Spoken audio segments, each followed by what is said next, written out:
Good afternoon. Thank you, Jordan. Thank you ever so much. John, would you like to start with an update on what you've been discussing this morning? Thank you. Yeah, thanks, Alex. Afternoon, everybody. Welcome to this week's exec update Q&A. Got a number of colleagues on the call today. We've got a good variety of questions that have already been submitted. Feel free to put some more in the chat. So briefly from me, I think the sort of emerging theme of as we go into spring is that we're obviously coming out of the latest wave of the pandemic. The numbers are looking increasingly good in terms of new cases nationally. I think we're down to sort of 4,000 or 5,000 yesterday, which is such a dramatic reduction compared to where we were a couple of months ago, and the consequent numbers also continue to move in the right direction.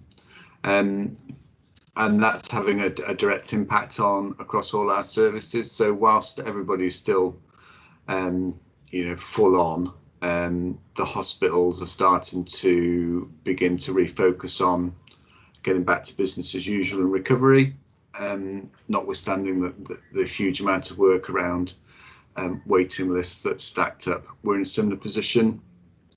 But just to say, following on from last week, that the demand and acuity, particularly in adult mental health services, is as high as it's been throughout the last year. And I suspect, or we suspect, that there'll be differential hits in different parts of services across the organisation in the coming months, and we just need to be alert to that it's not going to be a uniform decrease and back into whatever normal running becomes. So just to flag that, in similar vein, we have had some more outbreaks declared in terms of COVID on inpatient wards. So there's despite the good numbers, despite the vaccination programme success, we've still got to continue to urge people to maintain social distancing, use PPE appropriately, and there's a bit more detail in one of the questions coming later about that we can just expand on that commentary. Just mentioning the vaccination programme, gone really well. Nationally, I think we're fairly close now, aren't we, to 50% of the population receiving its first dose. Our vaccine supply has had a week, 10 days of a lull, which was always planned due to national supply issues. We're back on track now. We're up to 7,500 vaccinations a day across the county. And that will go up to 8,000-9,000 as we get back into full supply, and the relatively large numbers of second doses come online as well. Importantly, the numbers for our patch around the vulnerable groups are comparable, and in some cases better than the regional and national position. So some really good work going on. Our current focus is around people with severe mental illness, which is not easily defined and not just confined to people that may be on the SMI registers. So there's a big logistics task in hand in both identifying those vulnerable groups and making sure that we, in whatever way, facilitate their access to the vaccination. So that's a good piece of work that's in hand. Overall, across the organisation, I think staff roughly is around 90% have received a vaccination now, which is tremendous, and we're continuing to encourage and urge people to receive it. You haven't missed any deadline in terms of cohorts. There is plenty of supply, and there's also plenty of opportunity that if for whatever reason you remain hesitant or uncertain or unsure, to ask. We've got an increasing amount of information and data to hopefully allay anybody's fears and concerns about having the vaccine. So just to say that that opportunity is still there. And again, we might come on to this later in the questions. It remains that it's not mandated, but we're in the position of, like I say, encouraging people to avail themselves of it. And then probably the last thing from me, once again, I know some of the exec team might be familiar with some of this, but just to, for those that you may not have seen yet, to reflect on the National Staff Survey results that were published at the end of last week. The organisation's done really well. It's the most improved mental health learning disability community trust in the country in the last year in terms of comparatively with ourselves, but also with peer organisations. So it's a tremendous effort from everybody across the organisation that's been involved in any part of that recovery, because we were really in the doldrums over the last few years in a deteriorating position. It's our best performance for over 5 years, and it really starts to enable us to begin to think about what our ambition is for the future. We're no longer bumping along the bottom. It takes us to the middle of the pack, but it's based on really strong foundations around culture, values, we're building an environment where people hopefully feel that they can contribute, that their voice is heard and listened to, and we'll continue to develop that over the coming years and months. And again, there's a bit more detail I can go into in one of the questions in a moment. That's my introductory summary piece, Alex. Making really good progress. We mustn't let our guard down, and overall, thanks to staff's best efforts, we remain in a good position. Thank you. Based on that, John, can I just say a whoop whoop? There we go. Just thought I'd do that with regards to the staff survey results. But we have had a question with regards to the staff survey, and it's what's actually going to happen with the staff survey results. If you're able to advise on that to start with, John, and then we'll ask Julie for her specific area as well. Yes, as I've said before, I think these are a really important piece of feedback, because it's from our staff that it's what we're all about, and what staff say. It's important that we take it seriously, that we respond and continue the conversation. So it's not a one-off result that sits on a shelf.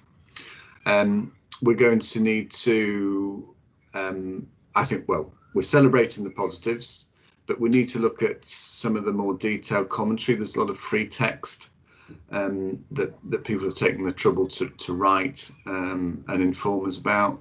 So we need to pick the themes out of that. We need to continue to engage, and we'll have some scoped out engagement events again across the organisation to discuss with staff and enable them to comment back on the things that they think we need to do to continue the improvement, because a lot of the good things were based on what people have said previously. So the health and wellbeing team, the improved communication channels, the work we put into developing the EDI networks were all largely based on feedback we've been receiving.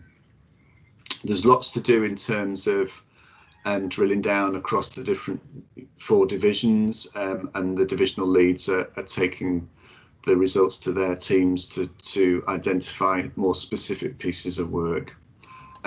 So it's a staging post. It helps focus our attention on where to go next, but I'm with you, Alex, on the whoop whoop. It's a great place to be, and I'm hopeful that we can describe a continued arc of performance that begins to take us into the upper tiers of performance nationally. So I'll hand over to Julie, who will give a bit more detail from a mental health divisional perspective. Julie. Hello. Julie Attfield, Exec Director of Local Mental Health Services. I mean, we have been reflecting in the time that we've had on the results for the division, and it's really great to have seen such an improvement actually across such a range of indicators. So that's really heartwarming. Obviously want to thank everybody who filled in the survey, but thank everybody who sort of contributed to that shift. I know that people have been working hard.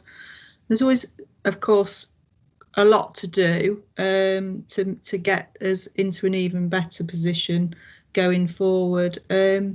Prior to having the survey results, we'd felt that for the division we'd got two quite clear priorities around particularly tackling racism and supporting and implementing the just culture.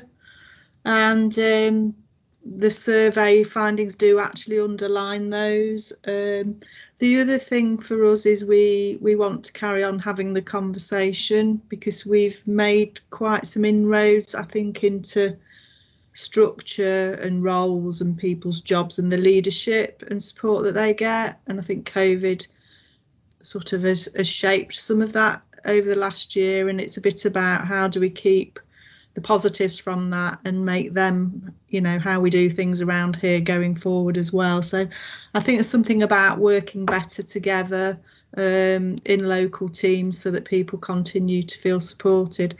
But so that's a conversation that we want to have with colleagues over the next few weeks when we can. Well, thank you. That's great. Thank you ever so much, Julie. And I know that the other divisions are also doing some other work and specific work on that as well. Thank you.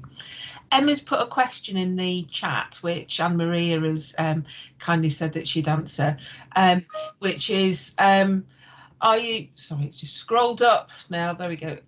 It's around the uniform I know there's a piece of work. Are you able to update, to give us an update on uniform? Will the standardisation mean current uniforms will be changing in colour and style? Thanks, Anne-Maria. I can. Yes, thank you so much, Emma. That's a really good question. So we've done a big project. It started in March, April last year. We've just completed the project. We do have currently 178 uniforms in this trust, of every various degrees of colour and coordination, as you can imagine. The project has come to a conclusion with regards to the fact that we've gone from the 178 and made a recommendation of 24 uniforms. Yes, the colour will change. So what we're going to be doing is, for example, if you were a band 6, just say a band 6 nurse, then a band 6 nurse will wear the same colour and piping across the whole organisation. So we will work as one trust. And if you're a band 5, equally across the whole trust, you'll wear the same colour. But what there will be is a combination of offer around trousers, tunics, shirts and tops. So there will be a combination of offer, but it will be the colour that is standardised across the whole organisation. So it's a great question, and I could go on for hours, but I will hold it there. And also the decision as to which teams wear the uniform sits currently at this moment in time with the ops executives. And what it's looking like at the moment is that all staff that currently wear a uniform will continue to wear a uniform. It just means that there will be some standardisation in colour. We will not change immediately, so it will not be from the 1st of April this year. It will be a transition. It'll take about 6 months where people will start to move into their new colour and their new uniforms. But then at least that way, one of the reasons we did it, well, we did it for 2 reasons. When COVID hit, a lot of people wanted a uniform that didn't have a uniform, so we had to order 10,000 polo shirts on the hoof. And then the other thing is that we found that there was such an array of uniforms, you couldn't tell what people, what denoted what people did, what profession they were, what role they played. And also we're going to make sure that bank staff, depending on what role they do and what banding they are, they're also included in this as well. They won't be a different colour. So will that affect? Yes, it'll affect admin teams. So admin will also have a colour. And they also have an array of options with regards to whether or not it's shirts and blouses and tops, but they will be colour coordinated again, so it denotes what administration role you have. I hope that answers it. That's great. Thank you ever so much, Anne-Maria. Just to highlight, sorry, somebody's just said, there we go, sorry, it's all just coming up, with regards to producing some simple graphics to illustrate the uniform. Thank you, Yolanda. And Marie Smith has said, will that affect forensic services? Yes, forensic service. So everybody's included in this. So forensic services are also included. All services are included. But what we do recognise, there will be some services that it's not appropriate for them to wear a uniform, and therefore it will not necessarily apply. But the uniform is there if they in the future they want to wear it. With regards to Yolanda's message, through the whole month of March, we'll be doing a load of communication on this. It won't be coming out in dribs and drabs like I'm telling you now. It'll come out in a real coordinated, this is what we've got, some real good logos, really good illustrated what people will be wearing. The 24 colours will be clear. Yolanda's going to commission some really good photographs as well, so you can see what people will be wearing, denoting what role they play. So we're going to do a really good piece of work around the communication around this. Fabulous. And Catherine has just asked in the chat as well that she had a question yesterday regarding Muslim women non-clinical, and she's advised that if the uniform was a short sleeve top, then they would be allowed to wear a polo neck underneath to protect modesty, hands, wrists and neck.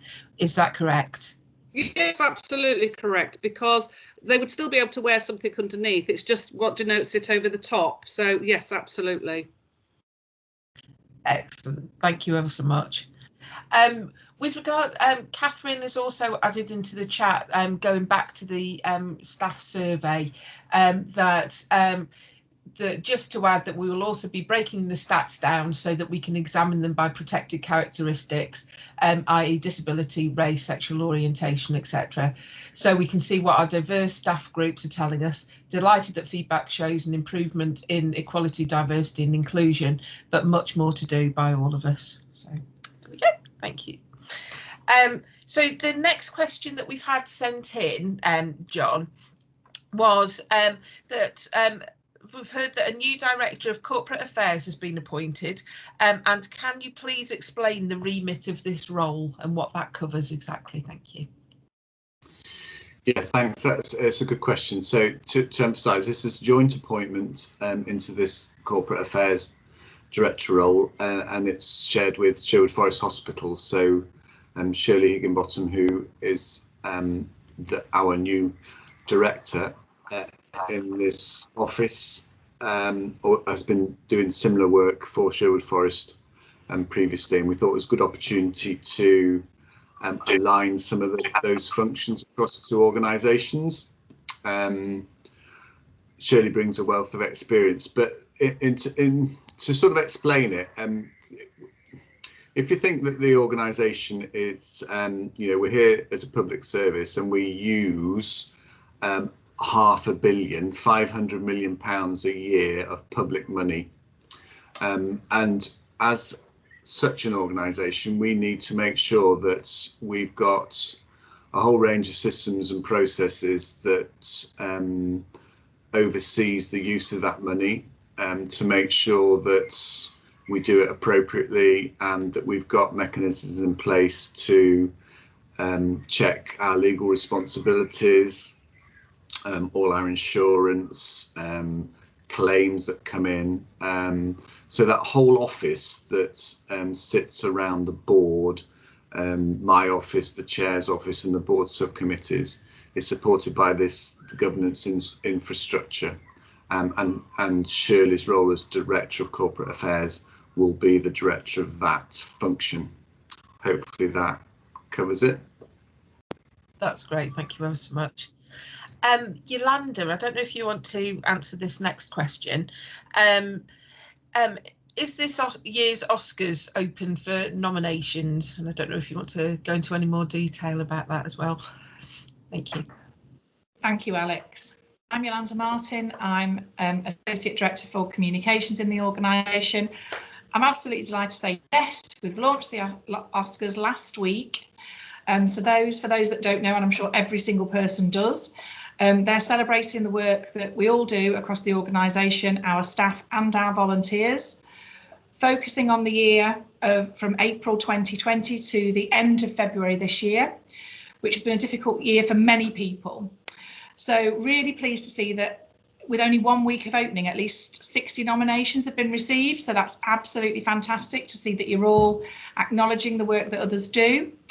We've got more information on Connect, and the deadline is the 5th of April. So get your nominations in for all those fabulous colleagues out there. Thank you.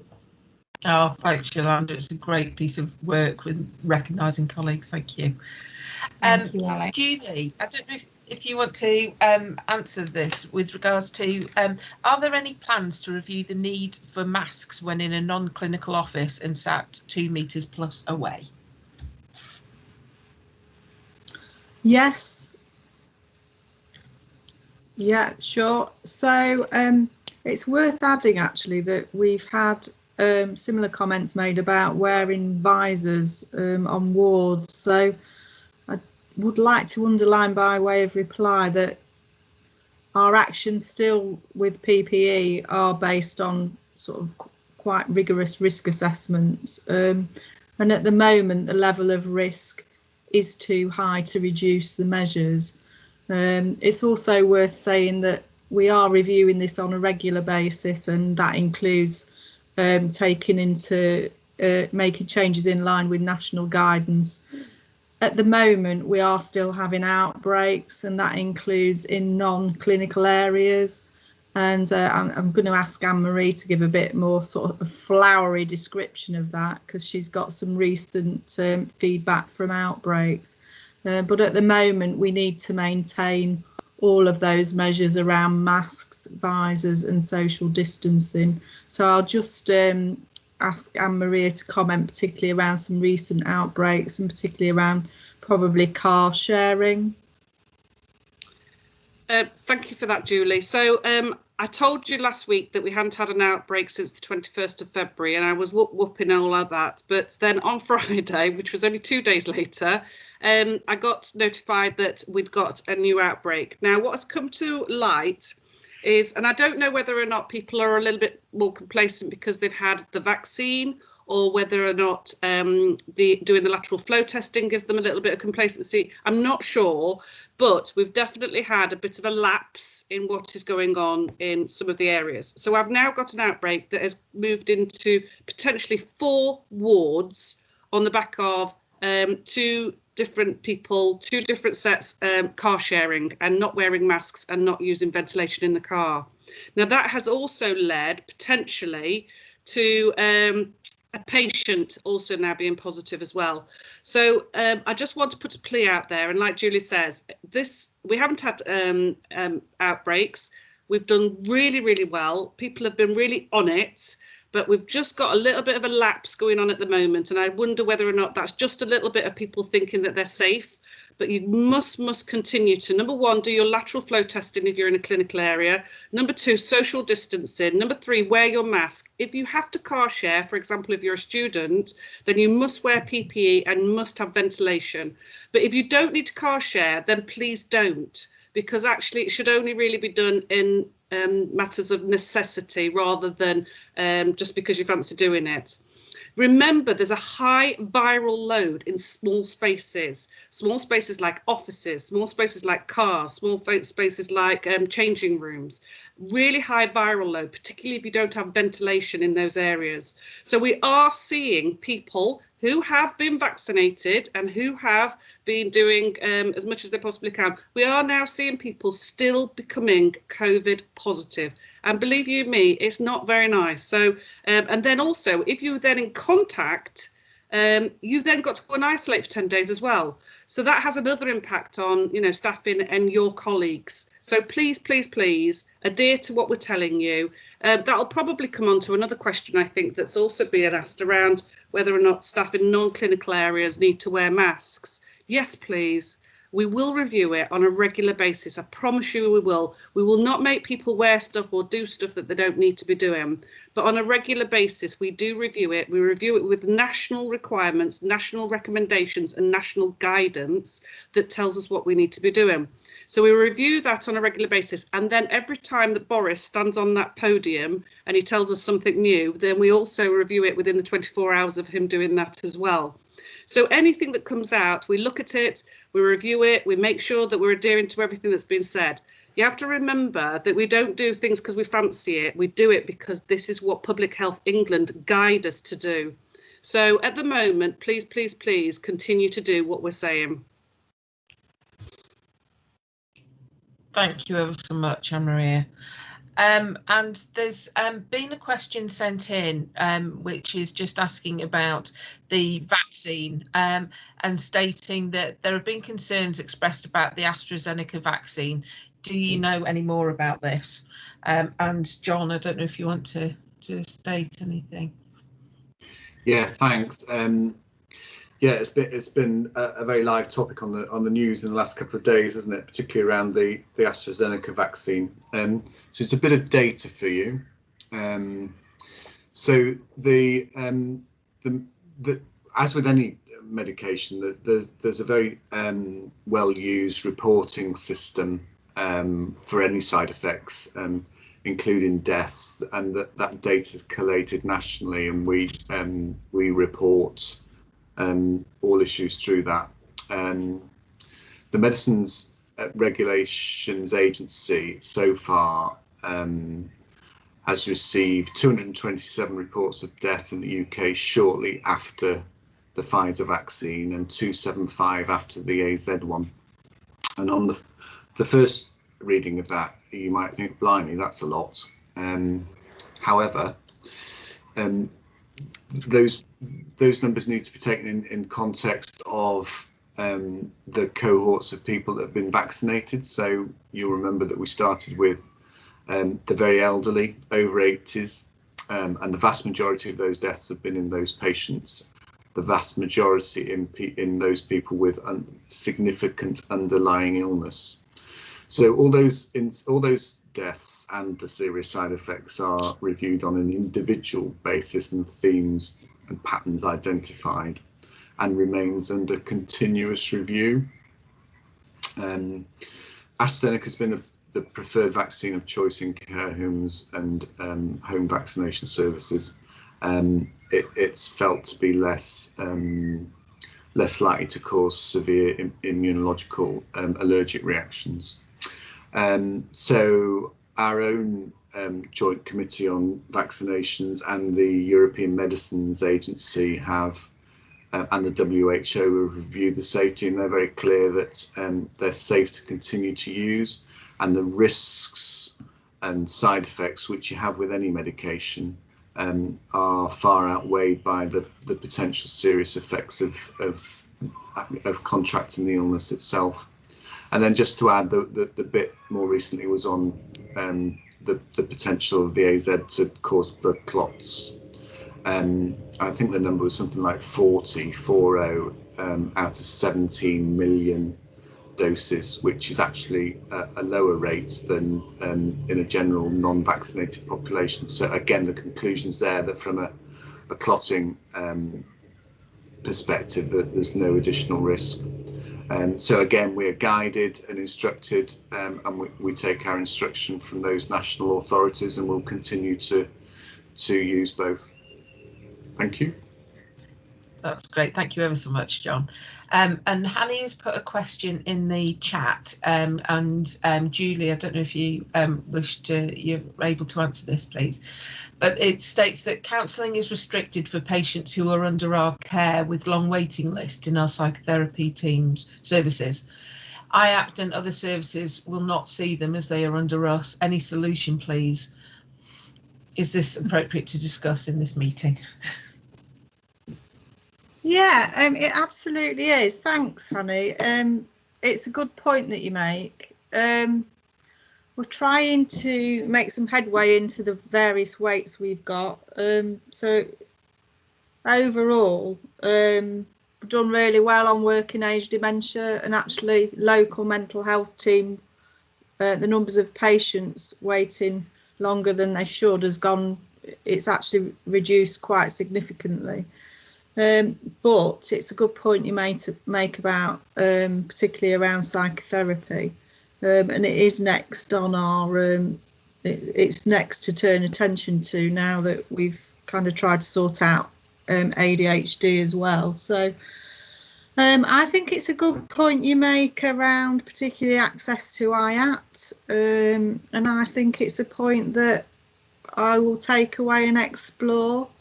And see what latitude that we've got around that, particularly where we do provide IAPT. I think we've probably got an opportunity. I think when it started, there's obviously quite a criteria that does exclude patients, quite a lot of our patients actually, from accessing, and I do wonder whether we could make a bit of a shift on that. And if it's something that we've got the flexibility to pursue. So I'll probably talk to you a bit more about that, Hanny, if that's okay, and a bit about the types of patients that you're thinking about, and see where we can go with that, because IAPT, you know, really successful in access and recovery. We're doing it really well, and if we can support a more broader range of access to that, I think that would be something that would be really good. So it's not an answer, and I haven't got an immediate solution, but I definitely think it's a point that I can take away and perhaps talk to you, Hanny, a bit more about. Thank you. Thanks for nudging.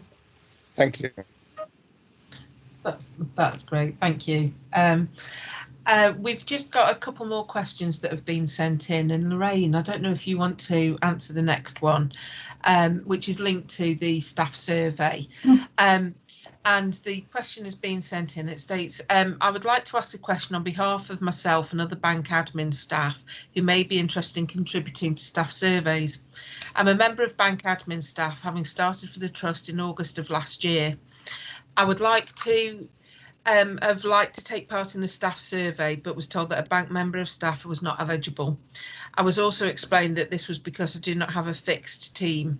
Whilst I understand that this is the case, I do not think that it would prohibit me or any similar staff from having relevant comments to make. I wonder if that might be reconsidered in the future. Thank you. Thanks, Lorraine. Thanks, Alex. So I'm Lorraine Hooper, I'm the Director of Finance, Information and Estates for the Trust.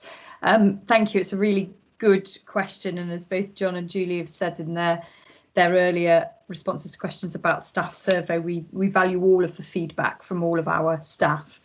The National Staff Survey has a very prescriptive set of rules that we can't control or amend to allow comparison across organisations.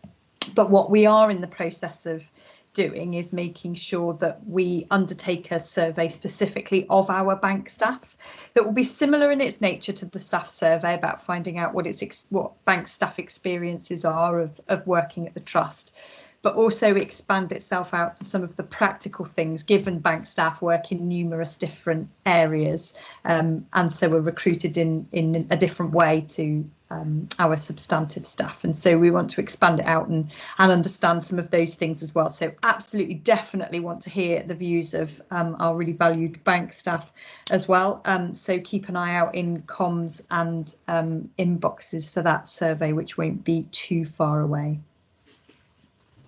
That's fantastic. Thank you ever so much. And John, we've got one further question which has been sent in, which I don't know if you wish to address. I know you've got it in front of you. Thank you. I'm going to try. I've got some dreadful drilling going on behind me. Can you hear me all right on the machine? Yeah. Yeah. Okay. If I suddenly mute, it's because the ceiling's fallen in. But you'll see that if it does happen, which hopefully it won't. So this is a question that has got quite a bit of technical stuff with regard to the vaccine, which I'm not going to go into here, but there is one thread of it which I think is important. So many staff are understandably anxious about reports of mandating the vaccine for NHS staff since it pertains to their livelihoods. So that's something we did talk about previously, and at the minute we're in this position where the vaccine programme, as I said, is going well, and there's emerging evidence that the levels of immunity that are attained are impressive, and that it does reduce, although not stop, transmission, as we've just been hearing about. And at present it is not mandated. There was a bit of a thrust from NHS England probably a couple of weeks ago that whilst not mandating it, they were telling all organisations to have some fairly firm conversations with people in their organisation that for whatever reason didn't want to have it, and that received quite a lot of pushback from provider organisations like ours, who were saying things sort of along the lines of, look, you know, we're going to be recommending it, encouraging people to have it, explaining the reasons why, and there are some professional obligations, I think, but we're stopping short of mandating it because it's not the right thing to do, and I think that's the way that we'll continue to proceed. But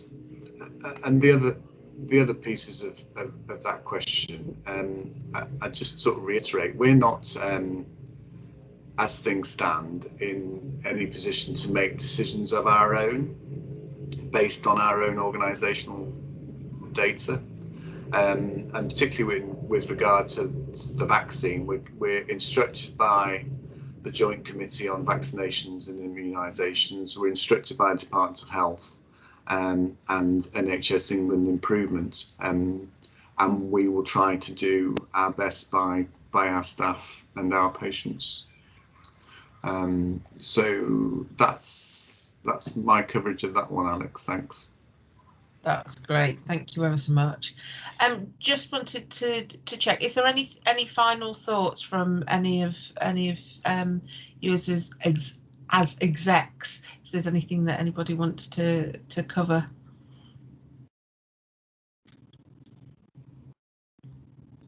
No. So I think the flu season's over, Anne-Maria, so that's Can't mention flu. No. No, that's absolutely great. And I know that Catherine Concha has added into the chat that I think she's starting a hashtag just giving to buy John a cardie, so which is an ongoing joke throughout. So but thank you all very much. If as I say, for next week, if anybody's got any questions, please do put them in the chat, send them to staff engagement, and we will obviously address those and anything that comes in. So thank you ever so much. Thanks very much, everybody. Have a good afternoon. Take care. Bye.